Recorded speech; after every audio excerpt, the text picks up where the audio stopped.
gentlemen, and assorted borrow of the caverns, welcome back to Mechanical, an age that once held host to dramatic stories of fierce battles with pirates, the ambitious greed of two brothers, and the tale of a family wrapped up in the center of it all.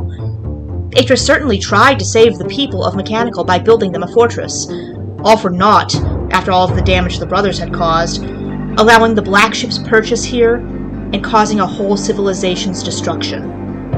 Now, only the fortress and the brothers' rooms within them are left, and even the black ships no longer sail here. But that's not the only travesty of the brothers, is it? Of course not. There's even more damage on the other ages, Narayan, Channelwood, Stoneship, and so many other lost ages like Everdunes, all of them damaged and forever scarred, if not destroyed entirely. Poor Atris. He really did try to raise his boys to grasp understanding and learn from others, yet he still lost all of it from their undying greed. Such a tragedy. Shura, my friends, and welcome back to Into the Myst, where we muse on what could have been and comb through the ephemera of all things lost.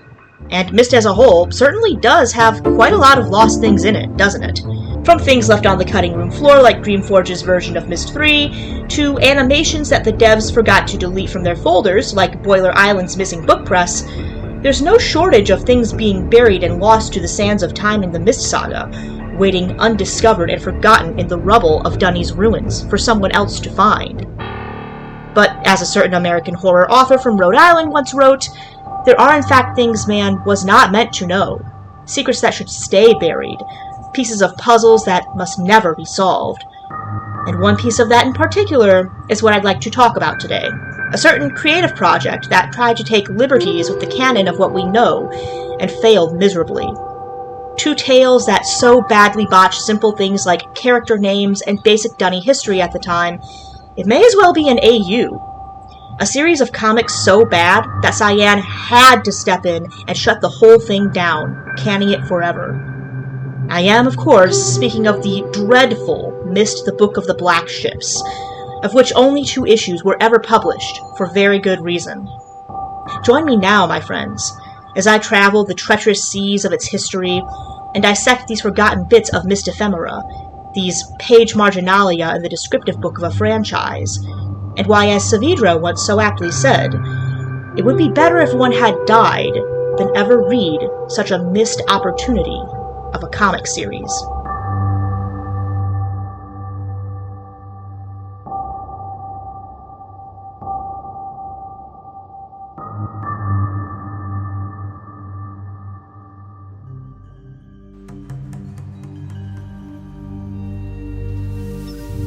Every fandom history for any series out there can be messy and problematic at best, especially when it's made up as you're going along.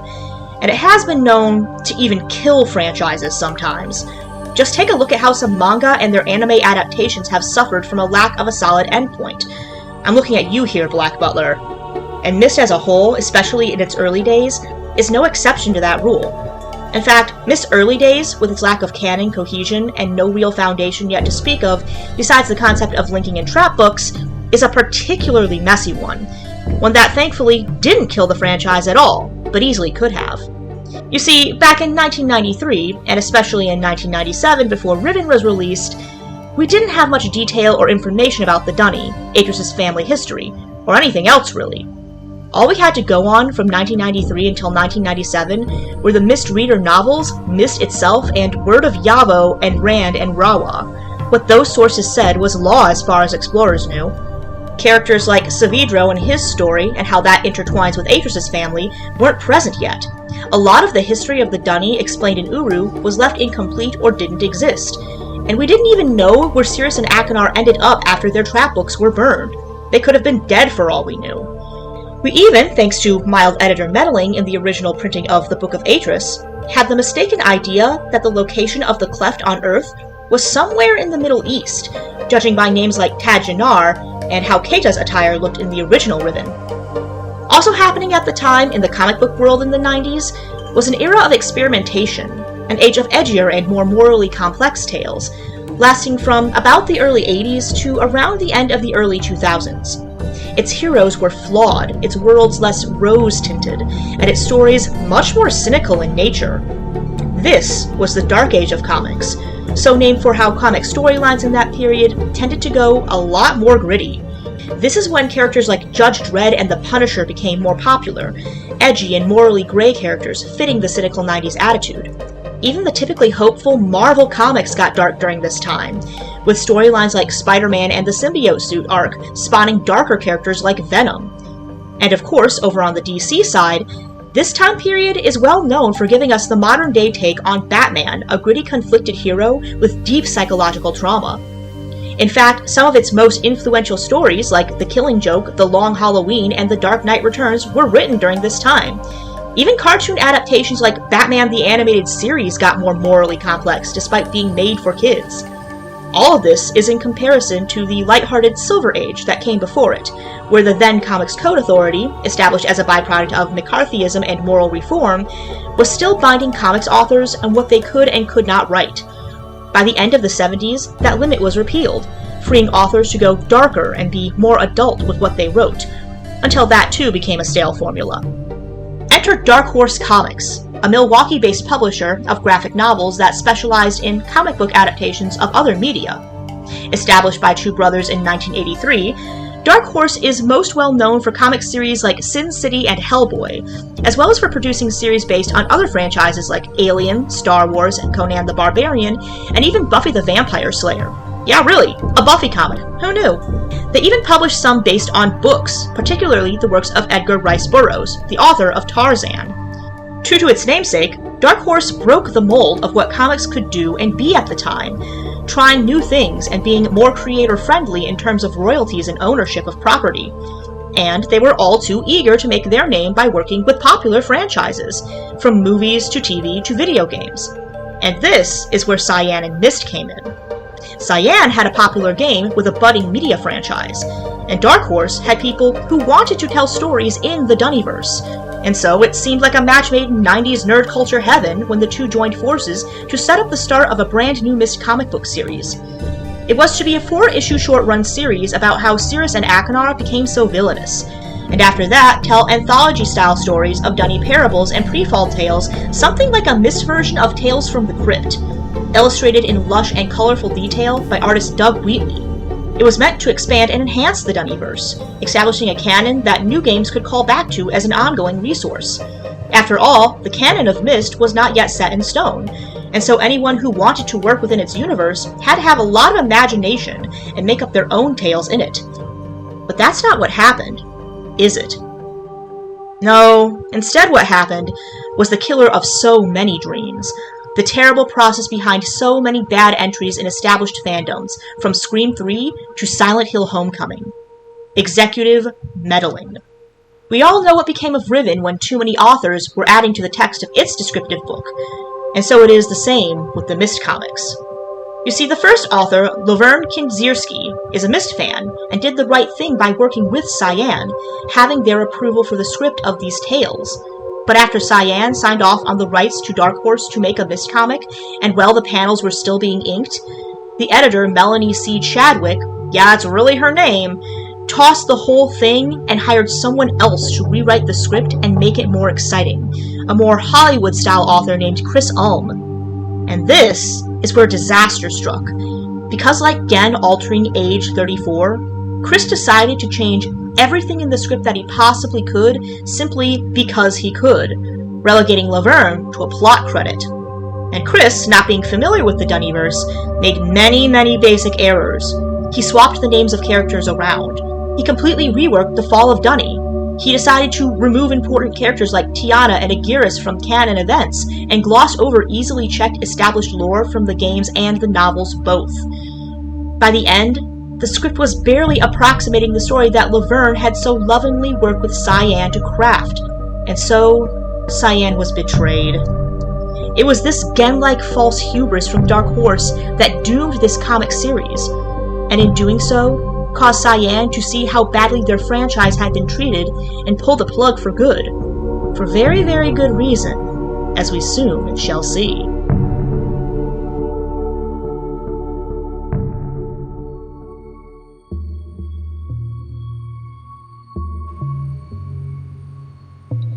think it's only apt now to start talking about the comics themselves, giving a little bit of rundown of the story as I do. After all, most Myst fans are never going to read these, and casual explorers certainly aren't going to see everything wrong with them even if they do. But I, with my practiced dunny eyes and the careful knowledge of a deep lore Myst fanatic, can fully dissect and explore these victims of fate for you. And in the process, maybe I can even reveal something good about these disasters? Now, I do want to say that the artwork is stellar here, with some minor errors to it. Doug Wheatley does seriously do excellent line work in my opinion, though it's clear he's borrowing elements from other Dark Horse comic lines, particularly Alien, Conan, and Indiana Jones. I think it's a fine mix for how surreal Myst is, though it doesn't always work. For example, these dunny ruins don't feel particularly dunny to me, but to each their own. And the coloring is really nice, as I'll point out a few times. It's realistic and feels down to earth, but it's also dramatic when it needs to be dramatic, and subtle when it needs to be subtle, demonstrating a mastery of using light, shadow, and color theory to very good effect. I mean, there really isn't much wrong with the art of the comics itself, really matching the bright style of Myst. Good job on nailing the vibe here, Doug. Unfortunately, that's about all I can say for the good aspects, because the problems with these comics start arising as soon as the covers. I mean, look at this! It's a still shot of the stone ship Spyglass aping some design elements from the Myst Reader novel covers. I suppose they were trying to make it look elegant and something like a linking book, but it really doesn't work that well in my opinion. Then you see that there's two authors listed alongside the artist, and you quickly realize this is gonna be a comic that has issues, pun not intended. As any movie buff will tell you, seeing multiple directors and editors attached to a film is almost as bad as seeing Alan Smithy listed as the director. And the same is true of books and comics. Not an encouraging sign. Meanwhile, this alternate cover for issue 1 actually kind of slaps. If I saw this on a shelf, I'd pick it up. I'd even display it proudly. That's a cool cover! Why couldn't they all look this good? I mean, I get issue 0 is a prologue, but you could at least try. The problems continue on the inside credits page of both issues. First off, the Cyan employee thanked for their help with these comics are not Rand and Rawa or even Rand and Robin. Instead, it's Chris Brandekamp, who did help with a lot of the coding and technical stuff for Cyan as well as some lore. So the people who made the world of the Dunnyverse aren't really being credited, despite Rawa being very easy to email at this point in time and fans doing it all the time. Okay. The next glaring issue is this bit of Dunny text. This right here. Oh, what's so wrong with it? Looks fine to me, you might say. Not if you can actually read it. And I actually can. Because if you actually can, you'll see the problem. This text is meant to say, the Book of the Black Ships. But they used the wrong character here, so instead it says, the Book of the Black Shifts. I don't know what a shift is, but maybe they should have shifted their attempts at Dunny in Rawa's direction so they could get this right. Because of course the deep lore nerds were going to notice this. Yes, I know this is minor, but it really annoys me. It's present in both issues, and it just proves they didn't care about the quality of this thing like they should have. Just a really bad look overall. The font choices don't improve inside of the comics either. They could have gotten the well-established Atris handwriting font from Cyan very easily, but they didn't. Instead, they chose a different font for Atris's written dialogue, and it's pretty hard to read sometimes. It looks smudgy and blurry, especially with how bad its kerning or letter spacing is. The word in can look like the word I'm, and bold or italic text especially looks smeary and extra bad. I appreciate the effort to get Atris's flowing script and approximate a bit of what written Dunny looks like here, but style doesn't matter if it's not readable. Some of these text boxes even cover the artwork in ways that seem quite amateur, which really ruins it because the art is genuinely gorgeous, with a few exceptions I'll bring up later. Again, this problem is present in both issues, and it really makes the whole thing feel like they didn't care about anything besides style over substance. If you discuss these comics with another Myst fan, they'll often say they don't like the way Atris is drawn here, that this blonde-haired, blue-eyed Chad looks nothing like Rand Miller, and they're right. He doesn't.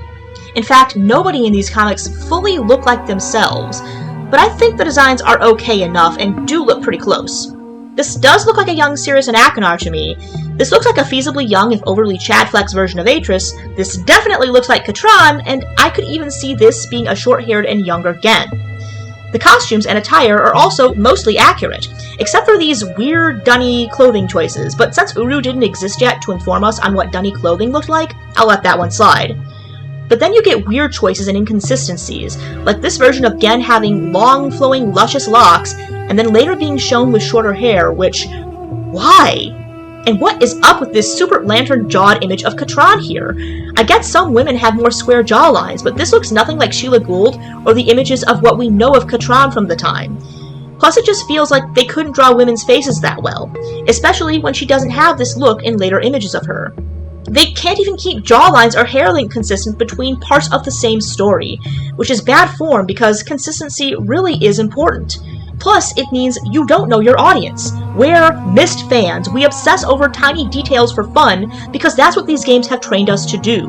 We can spot a squee in an Edenese bush from 2 screens away and find hidden signatures 4 pixels high to activate obscure Easter eggs.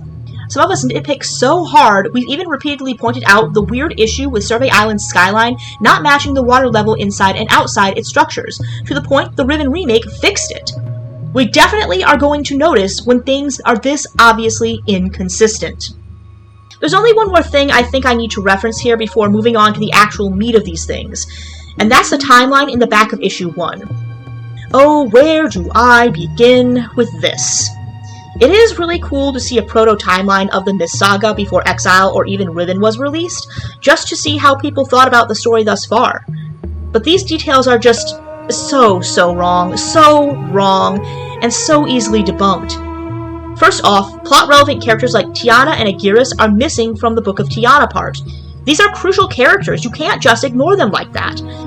Then we get to the Book of Atris, and while it's mostly accurate, it skips over things like Atris falling into the fissure and dropping the Myst book, which, that's kind of super important to mention and should be on a timeline, guys. Plus it mentions details about Gen's childhood that I believe were present in the Book of Tiana instead. It does correctly state that Tiana and Katran wrote Myst Island, though. And they keep calling her Anna instead of her preferred name of Tiana. Like, yes, that's her name, but it's a bit like calling Katran Catherine. Technically accurate, but not respectful to the character. I will not stand for this Tiana erasure, Dark Horse. Use her dunny name, you Arotanti cowards! Moving on, saying that Cirrus and Achenar learned treachery in these comics is the understatement of the century. I suppose Saavedra was only a little bit upset thinking Narayan was dead too, Dark Horse. And then the timeline for Myst is out of order, including meaningless non-plot highlights, and even has made-up details, something which has no excuse because you can replay the game yourself and see how wrong it is. Even the most casual gamer who played Myst one time back in 1994 knows that Atris and Katran were trapped before the events of Myst, otherwise there'd be no plot, and that Atris is fixing Riven on Kavir, not writing more ages. Though I'll let it slide because this is pre-release Riven stuff, and we didn't really know what he was writing in that book yet. Speaking of Riven, the timeline is understandably even more sparse, but still it makes mistakes, mixing up trap books and linking books. Oh, I'm sorry, my bad, trapping books. Trapping books. All this is basic, easily known stuff. How do you truly expect fans to take your story seriously when you don't even know the difference between a trap book, a linking book, and a descriptive book? The Book of Dunny has an equally bad synopsis too, once again ignoring important plot beats and making up plot points that don't exist, like Atris being freed from Kavir by the natives of Averone. No, the Stranger did that. The Averones were actually involved in the first restoration of Dunny, and were there to help Atris get into Dunny proper from Kavir. Again, this stuff is minor, but it's easily sourced from the text. There's no excuse to be wrong about this. But then again, Book of Dunny wasn't published yet, so I can let that slide a little bit too. What I can't let slide is the laziness. All you had to do was talk with Cyan or ask Rawa, or the authors, Rand, Robin, Maker, anyone literally involved with these stories to make it lore accurate. All of this really is bare minimum stuff that they literally could have opened a book or played the games to find. Literally all the author had to do was his homework, and Chris couldn't even do that. None of this should have been made up on the fly, but it was, and so the whole endeavor was broken from the start. And a broken understanding of canon is just never going to make for a strong story.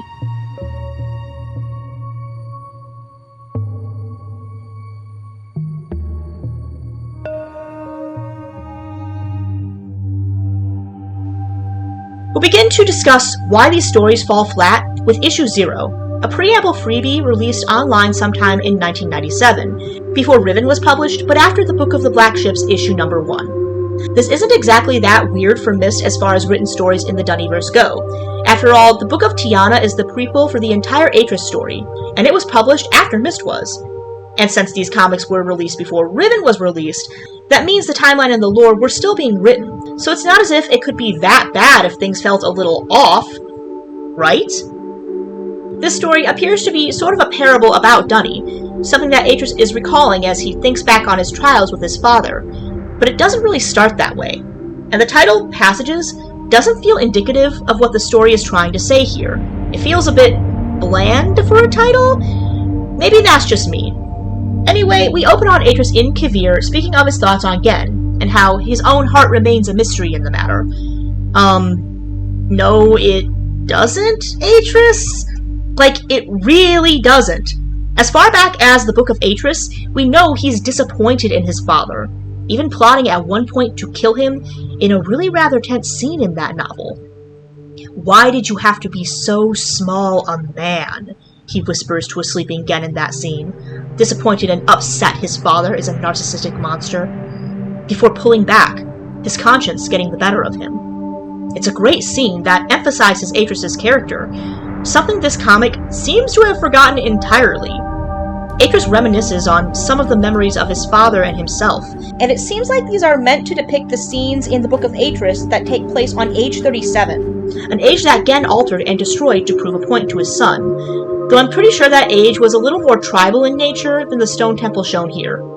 I will say that all of this dialogue and these memories do feel accurate to these characters, and while the characters look a bit off-model, the coloring is, again, amazing. This shot of Dunny is cool, this admittedly overkill art of Viovis in this Punisher-style attire is cool, and these glimpses of the Dunny are also pretty cool.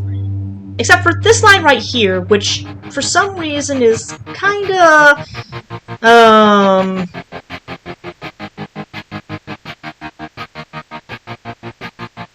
I walk this empty street on the boulevards of Old Dunny, where the city sleeps and it's just me and Dad and we walk alone. Okay, sure, whatever you say, guys. My only other issue with this is that I really don't think the Dunny drew marginalia in their descriptive books like this. Why waste the ink on anything that's not description or Garo have? I like it though, because it reminds me of the E3 Exile trailer, with Atris' drawings in his journal about the lesson ages. Unintentional call forward? Moving on, we see Atris introduce a story, inspired by the thought that maybe he, like the extremely whitewashed description of the Dunny here, is too empathetic. Now, we have a whole game in the Myst saga about why we don't try to paint ancient dead cultures as being pure good or pure evil. It was called Uru, and it was released in 2003. But I'm not going to open up that cultural revisionist can of worms in this video. Instead, I'm just going to go ahead and tell you that all of what's about to come next was pulled directly from the author's rear ends. It's not related to anything in any part of the Myst canon, so just take it with a grain of salt. The story that Atris tells opens talking of two men, the writer Varsil and his pupil Atak. Both men are Dunny commoners, and Varsil has written an age of harvest called Dania, out of a desire to keep the Dunny from famine and win the heart of the Princess Dania, though this fails when the king says no. Varsil takes this rejection in a very normal, healthy, and sane direction by destroying various ages written by the Dunny, including Dania, but Atak stops him by blinding him with a crossbow in another unintentional call forward to Myst 4. Atak then exiles himself for his deed, never to be seen again by the Dunny or anyone else. The end. It's a decent parable, except that none of it follows anything we know about any Dunny lore from the Book of Tiana. First off, these definitely aren't Dunny names. I can see Varsil maybe being a Dunny name, but Atak? Dania? These feel a lot more like Conan names, and while Conan is cool, it's not Myst. Second, the clothing here feels anachronistic, as I've already pointed out, looking more like 17th century attire or, again, Conan stuff. But again, since this was before Uru, I can forgive that. This clothing is feasible enough if you know nothing else about the Dunny, besides them having kings and writing books. I also don't believe this king is canonical to the time of kings as we knew it at that point, but don't quote me on that. Also, I wrote this script during Pride Month, and I myself am not entirely straight, so maybe I'm a bit biased when I say this, but is it just me, or are Varsil and Atac queer-coded? Because they definitely do not feel like straight characters to me. These two are definitely not just friends, they act way closer than that. Varsil, it's completely fine to be gay. You don't need to marry a princess to prove you're manly, my guy. You can show your obvious lover Atac your world without being stuck in the closet about it. I can't find any canonical proof that the Dunnies specifically frowned upon gay marriage, so just marry him already and have a nice happy life on some age together. I promise nobody's going to care. What people are going to care about, though, is how obviously hilariously bad the other elements of this tale are. First off, no. I don't think having two sons on an age means that there's a year-round growing season there. I'm no astronomer, and my background isn't in meteorology, but I do have a biology background and know that photosynthesis doesn't work that way. More light doesn't mean more growth necessarily. Also, I really don't think that's how binary star systems work, Varsil. Please chill out about it. I also can't find much record of any notable famines in Dunny, specifically during the time of kings, though they probably feasibly happened. So I can't really tell exactly when this story is meant to take place. It says from the very start of Dunny culture, but is it intended to be during the time of the Pento War? Earlier? It's not really made clear. Also notable, speaking about the royalty here, the whole design of the buildings and attire for them is again super Conan, what with the medieval sculptures and the cone head look. The Princess Dania here gives me Priestess of Dagon vibes. Geez, what is with your face in this panel, girl? Is there a cave-dwelling version of the Innsmouth look or something? Another problem with the lore is that common Dunny generally didn't have the materials needed to write books. They may have learned the art from guilds, but the ink and books required were specialized and thus quite expensive, so either Varsil can't be a commoner, or he saved up his life savings to write Dania. Either way, this needed to be explained, and it wasn't. Yet another lore mistake is the idea that only the author of a book can recreate that age if it's destroyed. It's actually much more dire than that. Unfortunately, if a descriptive book is destroyed, that age becomes completely inaccessible and all linking books cease to work. This is also why the Dunny never developed a Gutenberg-style printing press. You can't just print copies of an age and expect it to go to the same place. Even the art can't possibly describe a whole world in detail. Worlds are too big for that. That means that if the descriptive book of an age is ruined, you'll never be able to link to that age again no matter what you do with the former text.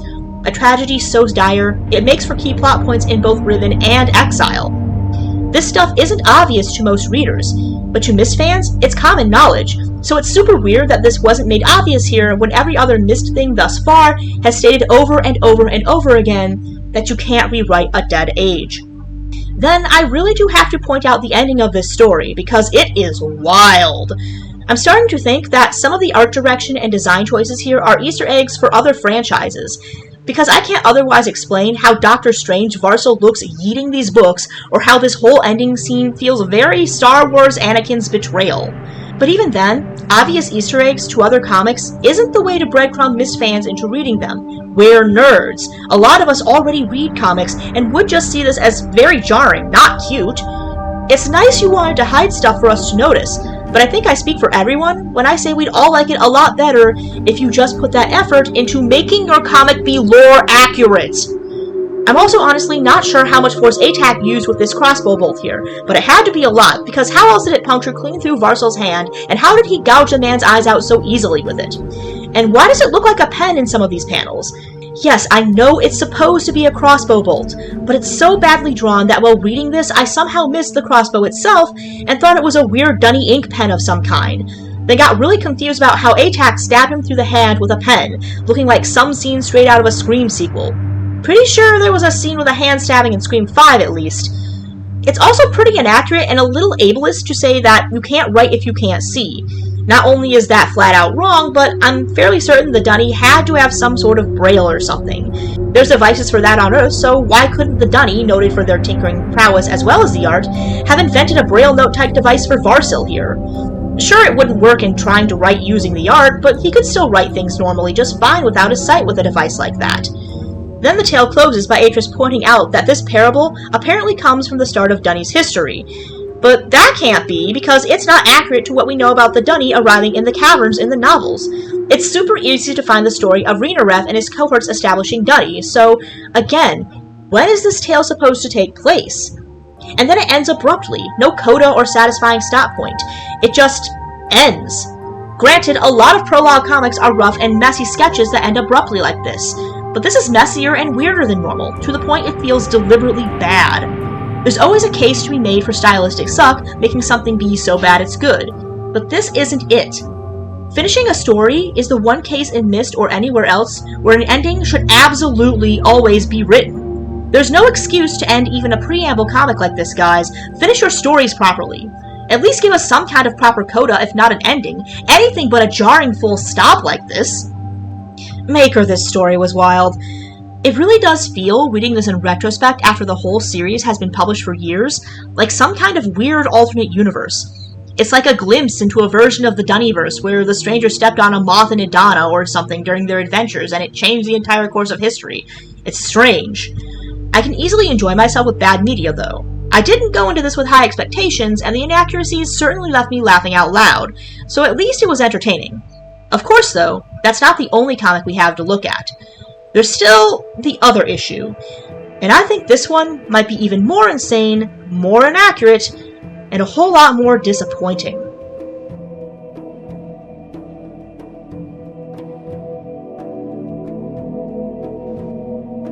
Ah, the mysterious and dreadful black ships.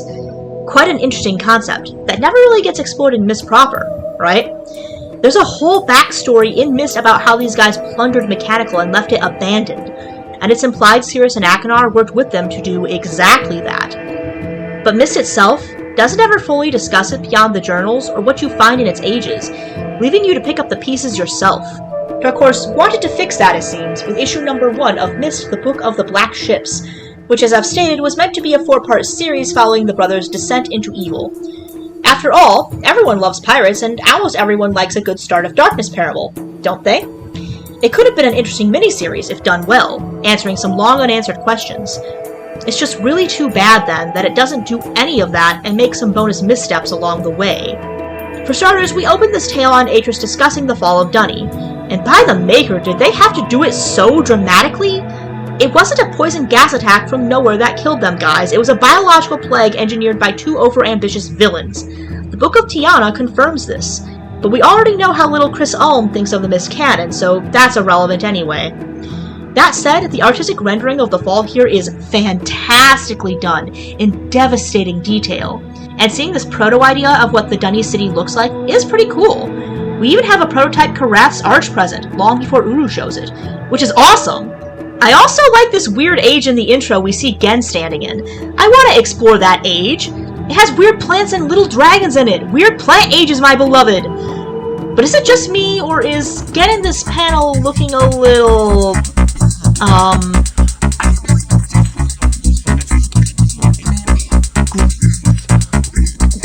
Anyway, his short hair here clashes with the long hair from earlier in the same comic, which is bad, but I've already talked about that. Moving on. I do think this art of Atris falling into the fissure is really cool. It's epic and neat looking, but why is he holding the Myst linking book here? Shouldn't he be using it if he just fell into the fissure? He's holding it out in this panel, but we don't see it falling in these panels. It was the easiest thing to add, you guys. And this art of Atris and Katran on Myst Island here is genuinely really cool. It's obvious the writers and art team did try with this one. The plot even feels smoother and the art is better. But it's still not quite right. There's still the vibe of something being off, and as we'll see, this is as good as it gets from here on out. It's time to address the big elephant in the room, and it starts as soon as the title page. That issue being The Brothers. So, if I show you this image as a Myst fan, no dialogue or context, who do you think is Sirius, and who do you think is Achenar? I'll give you about 5 seconds to guess.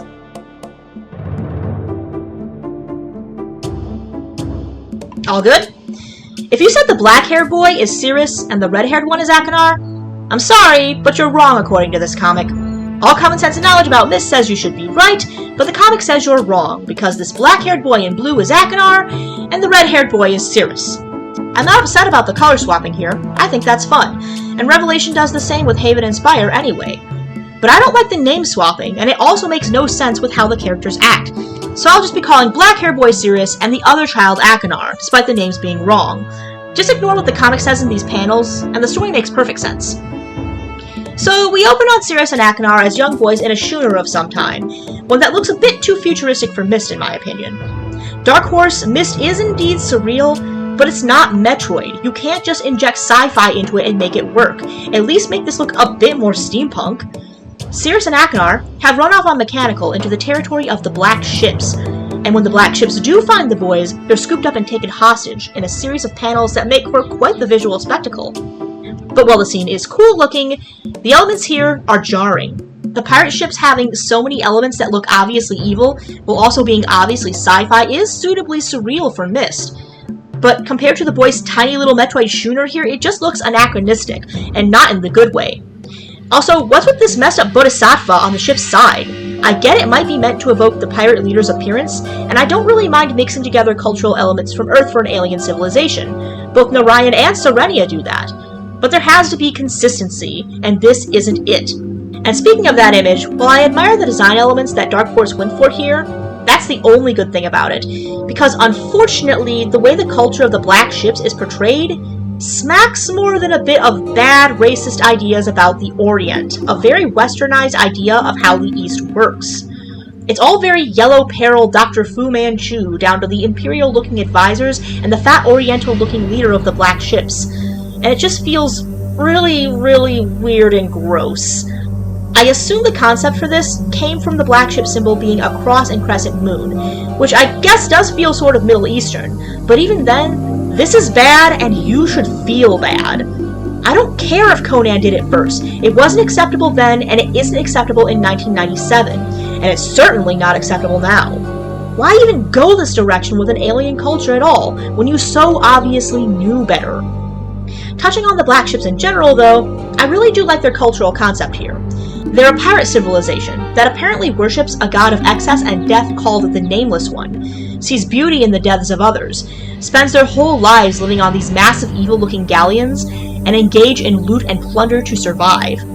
That's actually some really cool world building, and I'm 100% stealing it for some RPG to use in a game somewhere. I also really dig the Geiger, Conan, Dark Susian, almost Slaneshi vibe these guys have going on here. It's all very sci-fi evil, and I just find it fascinating. It just doesn't feel very Myst, which is a huge problem in a Myst comic. I also just don't know if this mix of cultural elements really makes sense. You have elements of Asian, Middle Eastern, sci-fi, and Western piracy cultures that just feels off together, which might be the point. But it also has the logical consistency of a different style of adventure. Something like an Indiana Jones, Star Wars, or Alien story, really. It's like they put every dark thing they could think of in the obviously evil blender and hit puree. It really is just too many cooks in the kitchen. Less is more sometimes, guys, even with a culture that values excess. They're pirates, not Slaneshi cultists or Cenobites. This is Myst, not Warhammer 40k or Hellraiser. Anyway, the Black Ship leader plans to keep the boys as slaves, but Sirius thinks quick and offers a truce, saying the brothers want to learn from them, and the leader actually agrees and takes them under his wing. I really like this. It shows a weird depth to the Black Ships that also echoes how Akris learns about new cultures on any age he writes, and really rings true to the characters. I can't explain why, but it humanizes the bad guys just enough and makes their culture feel real. Less just evil for the sake of evil, and more of it just being how their culture inherently works, which is very Myst-like. The story emphasizes this too in many ways, and actually does it pretty well. The focus on death as beauty, the harsh punishments if their thralls make mistakes, Akinar's discovery of psychopathic Lee, the bones as decor. It all explains a lot about why the boys are the way they are, and which lessons they took from this adventure. Sirius clearly took the excess and plunder ideals, while Akinar became enamored with killing and taking trophy of those kills, which is very in line for them elsewhere. I can definitely see a young Sirius acting like this and goading his older brother into going along with it, then Akinar begrudgingly agreeing because, well, he has to protect his little brother from harm, right? Which is something I think any older sibling out there can relate to, at least a little bit. I also can picture these outfits as being true to the boys' characters. I can really see a young Sirius and Akinar dressing like this. I can even see this bitter dialogue being stuff Sirius might sarcastically spit at his brother about his father, or mutter to himself on Spire as he invents things. It's also very interesting that Dark Horse used the old idea that one brother was originally more innocent and was twisted by the other, which I think rings very true to the idea of Sirius being more quietly evil, and Achenor's idea of evil being more cartoonish and childish, as well as unintentionally setting up Myst for revelation. The dialogue feels right, the plot beats make sense, and the boys are in character. It's just that the names are swapped for no good reason. The only other issue is that the boys don't seem to be afraid of the black ships at all except for Achenor here, which makes no sense because they're big scary pirates. You could have shown them being frightened little boys, guys. It's okay to show kids being kids, and okay to humanize villains a bit. It could have even further enriched the whole story. All that said, I do think it misses the mark a bit on several aspects besides that. First off, the boys only spend a few days with the black ships learning their ways, and that doesn't seem enough time for a child to get the wrong moral upbringing, really. They slide into darkness too quickly and accept these ideals too fast for it to be plausible. Plus, you can become a monster without being kidnapped by pirates and shown evil, and even then, it's a pretty cartoonishly silly version of evil at that. After all, many Earth cultures have spooky-looking rites surrounding death. Basically, every known ancient culture has used slavery and torture to some degree. And a lot of cultures, both past and present, have deities we might consider to be dark gods. And obviously none of those cultures were pure evil. Many cultures have also sadly justified capital punishment, torture, and even death as being necessary to punish certain kinds of evil, indeed even viewing such inhumane punishment as a moral obligation in some cases. So it's really kind of weird that this super generic and uneducated idea of evil has slaves, spooky dark gods, and tortures people is pushed here, isn't it?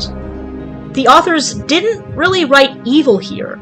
They just took a bunch of dark elements and design choices, mixed that with actual atrocities, and called that evil when it's being framed as just being how the culture of the black ships is. It takes the blame off of the bad guys for their actions when you write evil this way, to the point that it so sanitizes them that you almost can't blame them for anything they do, no matter how awful. It doesn't make them better villains, it just makes them weirdly fascinating, which admittedly might be the whole point and could be why the boys here are so enamored with them. For that reason, I'd actually find it a lot more feasible if the black ships weren't so obviously over-the-top evil, just culturally dark, and the boys took away the wrong lesson from their time with them, something they also did with the Lesson Ages before they attacked Narayan. Myst already humanizes its villains without ever apologizing for their wicked deeds all of the time. It even does so with Gen, who is a literal tyrant, and Viovis and Agiris, who are basically terrorists. In Myst, villains always tend to be various shades of morally gray. Even the most outright evil deeds, while never justified, are pretty much always banal or have some explanation. And I think this is what the comic was trying to do with the black ships here. But it's been so badly rewritten that this comic doesn't end up doing that. Instead, it just sane-washes atrocities, which is extremely irresponsible.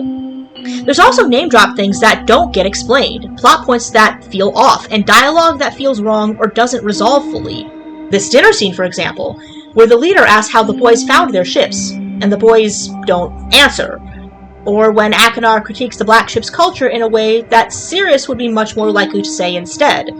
Or when the leader calls Atris the Atris, and says the black ships hate him for no apparent given reason, though it could just be because Atris built the mechanical fortress to defend against them. Or this random age called Camder that Sirius mentions Atris writing, but which never gets brought up again, and is clearly just a sequel hook that never panned out.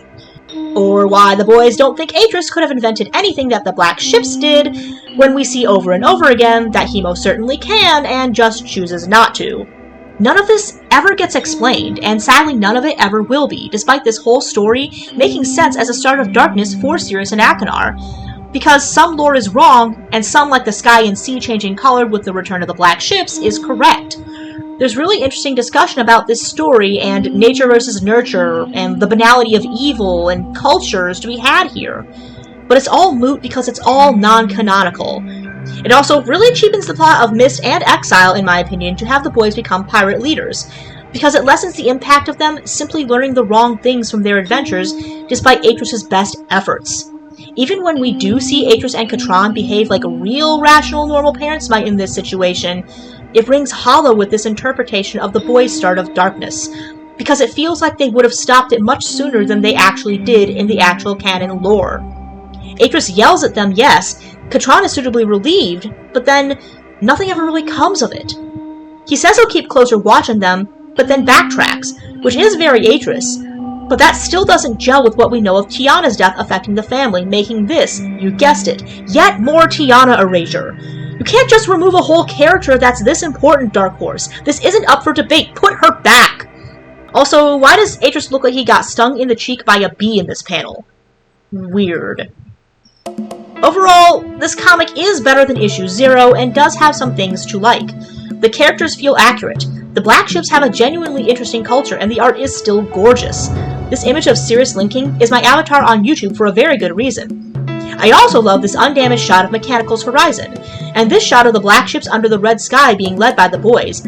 They're both genuinely very cool. The story is a plausible start of darkness for Sirius and Akinar, and I see why Cyan liked the initial script.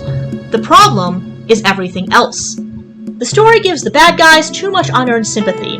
The black ships are depicted as much too cartoonish to be taken as a serious threat. The established family history is ignored outright. Easily researched details are mixed up, and it takes way too much creative liberty with everything else.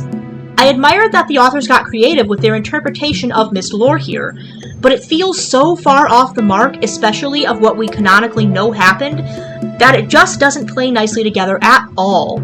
I really think it would have been a lot better to make the black ships in general just be a pirate culture that happens to worship death, not just a stereotypical, obviously evil society. I actually like to think that if the boys did shack up with the black ships like this, it happened much later, and Sirius and Akinar made some sort of agreement with them while they discovered wickedness all on their own. Perhaps even slaughtering the entire black ship's culture in time, like every other culture they terrorized.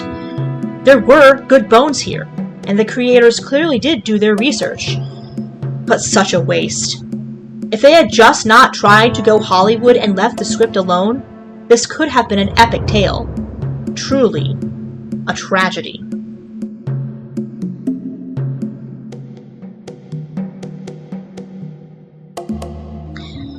So, those are the Myst comics. What to make of them? Well, for starters, I admire that the creators wanted to try their hand at making tales in the Dunnyverse.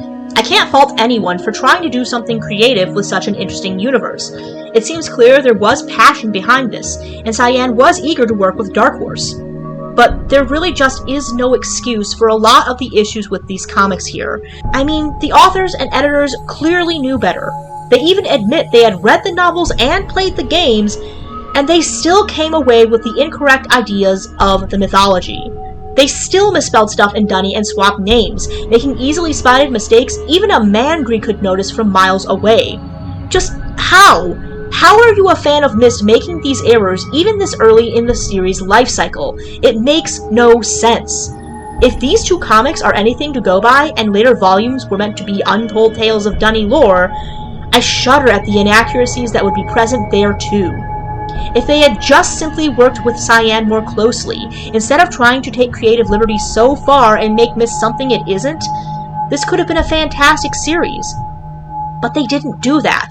They got Chris Ulm to rewrite an already written age, and we already know what happens when you edit an already written descriptive book too many times. This is not Myst. They did not make Myst comics. They made a pair of bad, lore-inaccurate wildcard stories that tried way too hard to be something they're not. They have decent stories, it's not that, and the art is genuinely great. But they just do not make any sense with any of the Myst lore at the time, and especially not after it. It's certainly trippy to see how different this take on the Dunny and Atris' family tale is, and it's obvious the authors like the worlds of Myst and did have some fan effort present at the beginning. But they failed the second they decided it wasn't worth the effort to really understand any of it. Dark Horse didn't care about honoring the Dunnyverse. All that talk of working together with Cyan, that was just talk. They didn't bother with consistency, or even bother to ask for help from the sources to be accurate. They just asked someone else to rewrite something already decent. And so overall, the whole concept is just an ugly mess, not a serious Myst comic series. And both Cyan and the fanbase quickly noticed. Cyan pulled the plug on this disaster only 2 issues in for good, and I think the reason why is crystal clear. Dark Horse, you are Arotanti, outsiders to Myst, who clearly do not know the art and never will. You're not heir to Dunny, and we don't claim you. Myst didn't need a reinterpretation this early into the saga's lifespan. It needed lore and logical consistency to pull further ideas from, and you failed to do that. You were handed something truly special with the greatest of care, the chance of a decade to help create an expanded universe as it was happening, and you squandered it. These stories are the equivalent of Gen copy-pasting pieces of Myst that the authors liked, and not bothering with any of the unnecessary details, all just to sell more copies as a cynical cash grab. It's all just pretty grandiosity, with none of the details that make an age worthwhile. No better than Age 233 or the Dying Riven with its gaudy golden domes. Tacky, tawdry, cheap, and ultimately, a tragedy. In writing these, you became Gen.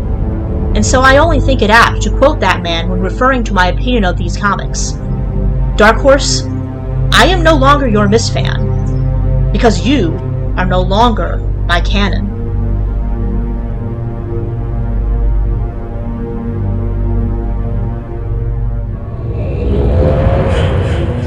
And so, we draw to a close here on Mechanical, now knowing the sad truth of these two disastrous comics and understanding how ambition and too many writers can so badly jam the gears of a functional franchise. But what do you think about the Myst comics? Have you read them? And if so, what were your thoughts? Was I wrong and they're actually so bad it's good masterpieces? Or was I right to tear these stories to shreds? Let's chat in the comments below about it. If you haven't yet, remember to like the video, subscribe if you haven't already, and turn on the notification bell so you don't miss anything else I do here. I really do appreciate your company and kind comments on each and every video I make, and always look forward to chatting and hearing your thoughts about all things Dunnyverse. Chavashem again for watching today, and I'll see you on the flip side, hopefully with a more pleasant topic of discussion, and in a place a bit less unnerving than Akinar's cache here.